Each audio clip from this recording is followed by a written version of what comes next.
Hello, in this video I'm going to show you how I made a mezzanine in my 9 square meter living room with a metal structure. A while ago I showed you how I renovated my room, and now it was the living room's turn. As you can see in the plan of my house that I made in SketchUp, this is something that many people ask me about. There are two living rooms, one next to the other.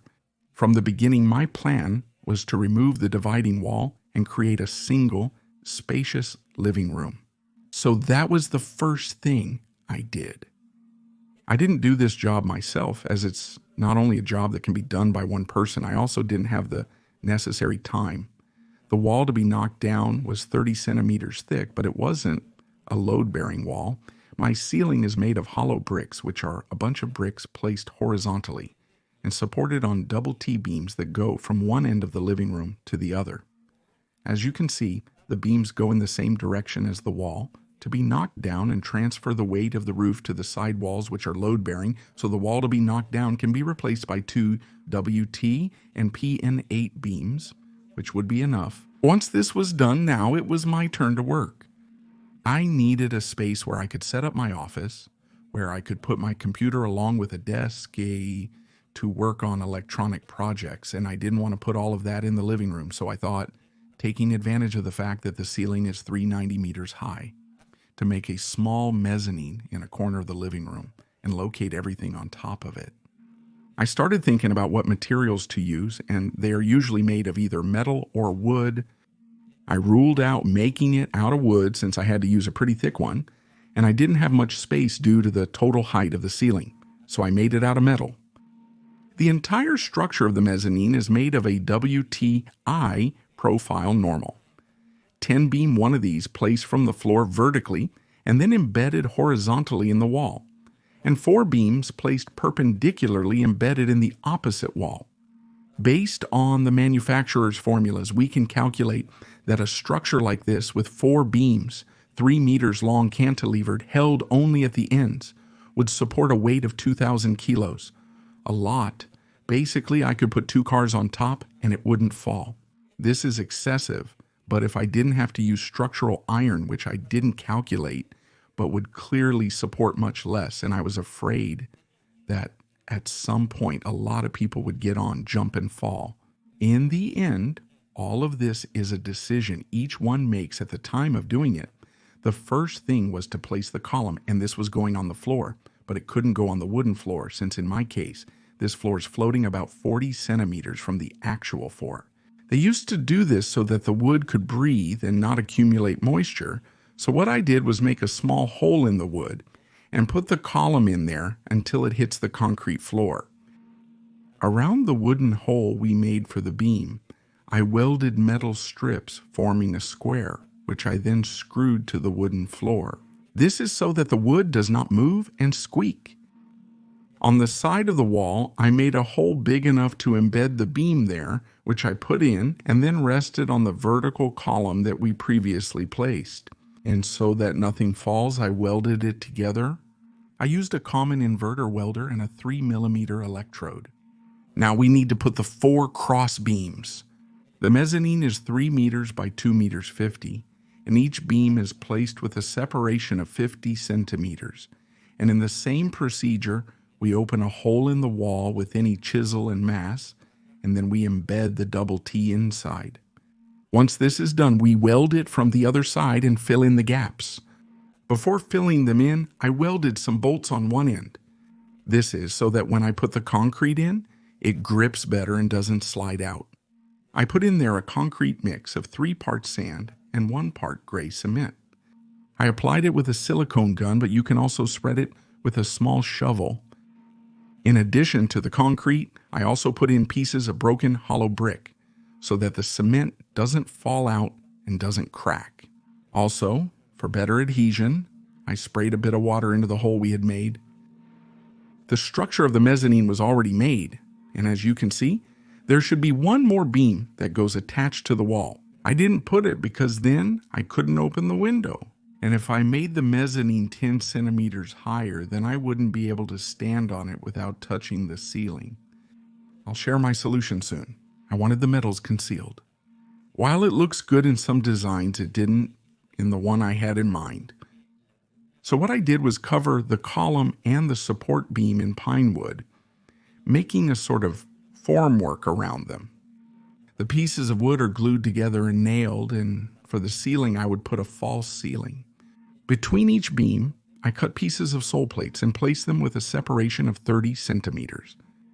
Here I was going to screw in the plasterboard that would form the false ceiling. I used 9.5 millimeter plasterboard that are screwed in with, in this case, self-drilling screws that should be slightly embedded in the board. Once they were all in place at the joints of the boards, I placed a meshed fiberglass tape. This tape doesn't stick, but now when we place the plastic filler, it helps it stay in place and not break. And with this same filler, we cover all the screw holes. I made 6 holes in the same plaster where these lamps go, which once put into the ceiling look very nice. This would be the lighting from below. Now yes, one of them, once the entire ceiling is in place, we can put the floor on the upper side. You can use any wood, but the most economical is tongue and groove. Tongue and groove is generally used for ceilings and is a soft wood from some native tree, in this case pine. I used 1-inch tongue and groove, which is more than enough and sturdy. The tongue and groove has a fitting system in which each board fits into the next, and following this same system, we lay the entire floor. I laid the entire floor and then cut all the excess together. This way it was easier and neater for me. I screwed the tongue and groove to the double T-beams. This way it wouldn't have any movement. I made the mezzanine railing using 6 9x9 centimeter wooden columns. You can make the height whatever you want. These are screwed directly into the core of the double T-beam using some very thick bolts, so that obviously it serves as a railing and does not break. Once all the columns were in place, I put a wooden board on them, which would be the railing in question, and with a separation of 15 centimeters, I placed a 4 millimeter steel cable that runs through the structure. I think this whole combination looks very nice.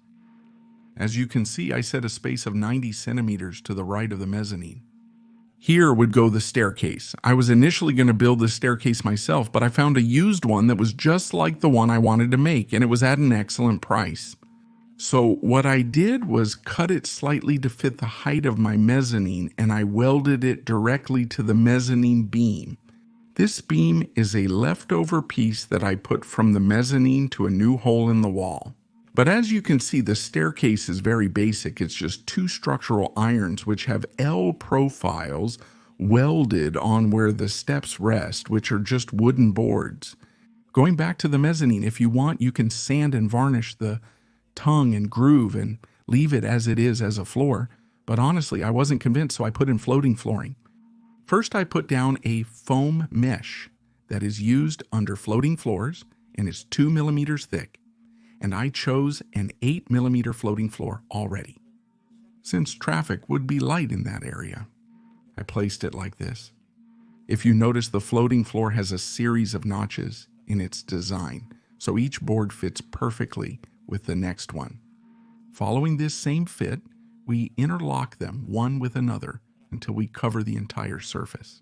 If necessary, we can cut it with a jigsaw or any saw to give it the shape we want. As I told you, on the window side, I couldn't put another beam, so I put an L profile screwed along the wall where the tongue and groove rests. This is more than enough for the weight that is going to be applied. And if you also notice in this last section, I did not place a ceiling, since if I did that, I would not be able to open the window. It is the only thing that I did not like completely how it turned out, but it was the only alternative I had. And the sides of the metal structure, I also covered with other pieces of drywall. These plates, after applying the filler, we sand them until they are smooth and we can paint them. Once everything was in place, I put 8 centimeter baseboards on it. The baseboards are very easy to put on. We just cut them to the size we need, stick them on the wall with whatever glue we want, and finally nail them in. In the parts that are flown, that is where there is no wall. What I did was place a white aluminum profile, also glued, This covers that termination between the floor and the plaster that looks ugly. And it looks good now. If you don't like the color, you can also paint them. As you can see, there is still a lot to do. For example, something that looks very ugly is the ceiling like this. But I'm going to paint it when I paint all the other walls in the living room. And that's how it would look painted. The lamp that practically ends up in the middle of the mezzanine clearly is not going to stay either. And in fact, I have some very good lighting ideas, along with a beautiful design for my work and leisure table, which my girlfriend designed and which I am going to start making now. There is a lot of work to do, and if you don't want to miss it, I invite you to subscribe to my channel and activate the bell so YouTube will notify you when I upload a new video.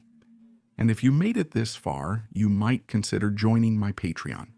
With a monthly contribution, you can watch the videos before they are on YouTube, as well as access exclusive content and decisions about the channel. Don't forget to also follow me on Instagram, where I post daily updates, and see you in the next video.